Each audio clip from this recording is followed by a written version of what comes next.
Hey guys, welcome to my English lesson. Today we're going to cover a video based on my movie quote series where I take select quotes from movies, mostly American, and I break them down and we can learn some English from these quotes. So the first thing we're going to do is we're going to watch the short clip from Ghostbusters, which was a fantastic movie, and it's a very short one, so I'm going to play it now for you. Actually, I had a technical difficulty recording the audio, so just click on the link if you want to hear what they're saying. Thanks.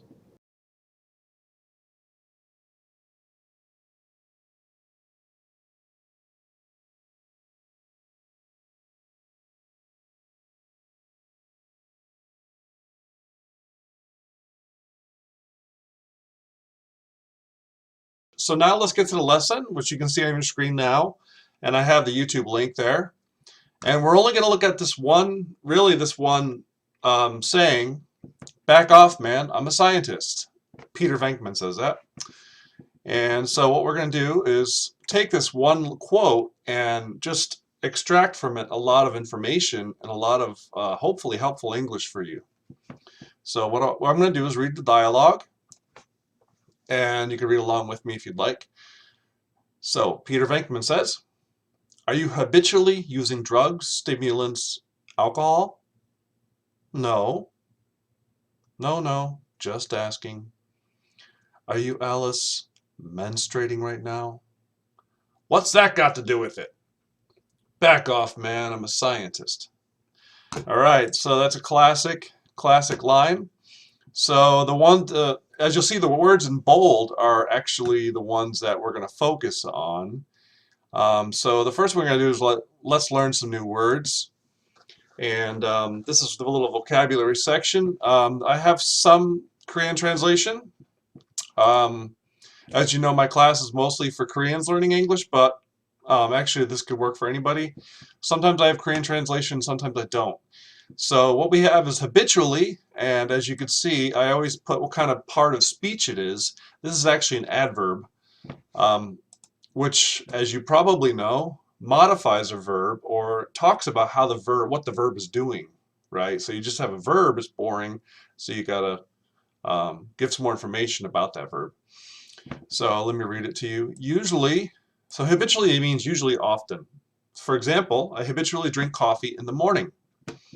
Go on to the next word, stimulating. It's an adjective. The verb is stimulate, and the noun is stimulant, which is our next word. So stimulating. Cold showers are very stimulating. Next one is stimulant, which I just said is the noun. And stimulants, there's a broader meaning to them, but in this case it's drugs that excite a person, and it excites your central nervous system. It's not so much, you may not feel it in your mind, but anyway, I don't want to get too medical here.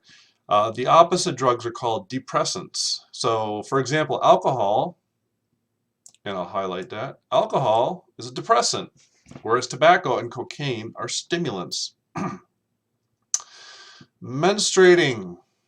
This is a word that men don't really have to worry about, but sometimes they do. Women, it's a woman word. There's a translation for you. Got to do with. Okay, the dreaded phrasal verb. Many people learning English have a hard time with phrasal verbs because there's thousands of them, and you need to have the exact right preposition with the phrasal verb, otherwise it changes the meaning completely. And basically the definition of a phrasal verb is it's 2 or 3 word verb. So, and it usually has a preposition like, with, of, whatever. So got to do with. So got to do with. With is obviously the preposition, and got to do is the phrasal verb. Altogether, you have to say it just like that, otherwise it doesn't work. So what we have for a meaning is connected to something, often used in the negative. So in other words, X has nothing to do with Y.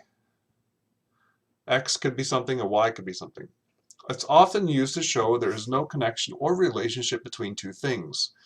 For example, blood type, which is our X, has got nothing to do with Y, your personality. Blood type has got nothing to do with your personality.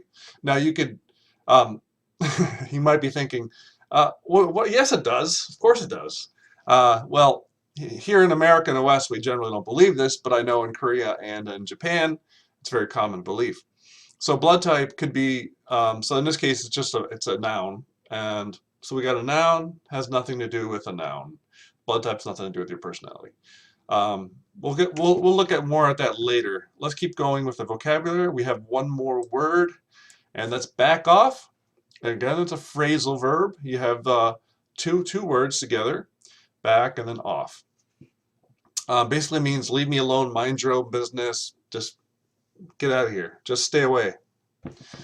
Okay, so the next section is I call let's practice. Let's practice. I don't know, I just got a phone call. I never get phone calls. It's amazing. Let's practice is, we have dialogue. And so what I'm doing is I'm trying to take these words and put them into some kind of context so that you can use them. Okay, A. Well, Mr. Park, you have high blood pressure. Do you habitually drink beer? What's that got to do with anything? High blood pressure is connected to drinking a lot of alcohol. I just usually drink a bottle of soju every night. Okay, so might be funny, might be not funny to you. Anyway, so what we do is we have these underlined words. You see the underlined things. And what you can do is you change those. And if you sign up with me to be your one-on-one teacher, we'll do this kind of stuff together in practice. But since this is just a video, you can take this dialogue and put your own words into it. For example, well, Jim, you have high blood pressure. Do you habitually eat a lot of salty food? Okay, so notice that, eat a lot of salty food. And then notice the verb drink. So you got to keep, so you can see how the verb has to stay the same. It's not an ing verb, it's not an ed verb.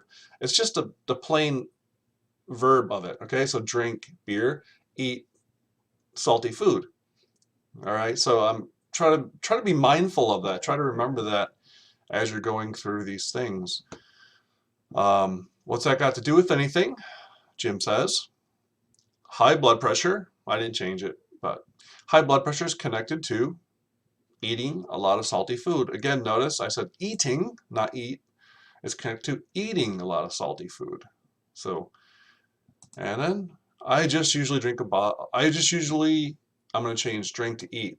I just usually eat a lot of kimchi with my rice. I guess he's Korean.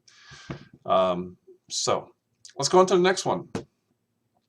I'm tired. We're all tired.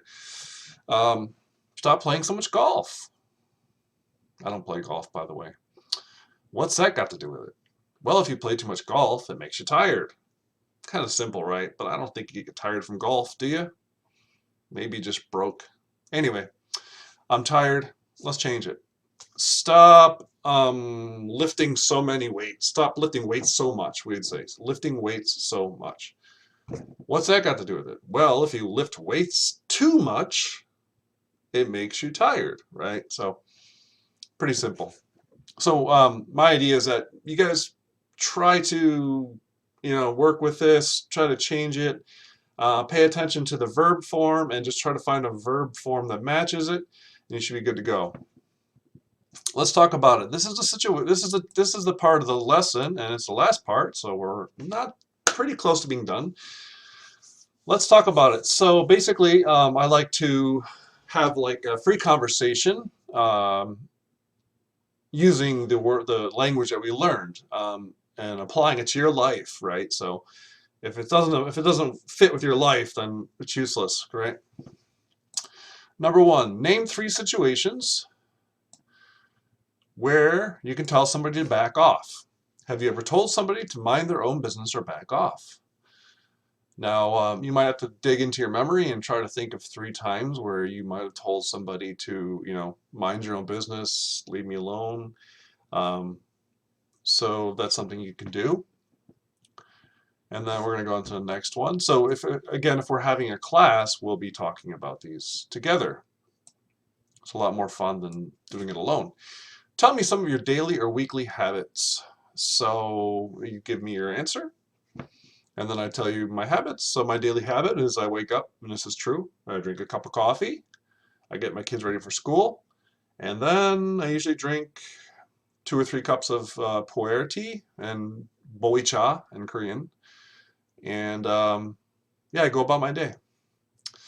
So number 3, if you could stop one habit magically, what habit would you stop?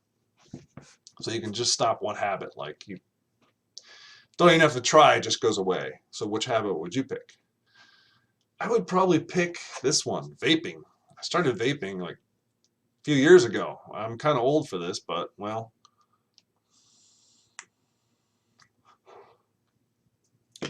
gotta stop it. It's gonna kill me. Number 4, last one. Do you prefer stimulants or depressants?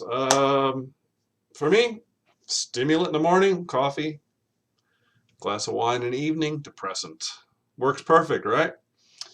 Okay, so that was a lesson. I hope you guys enjoyed it. And I look forward to seeing you again in another lesson. Thank you for watching.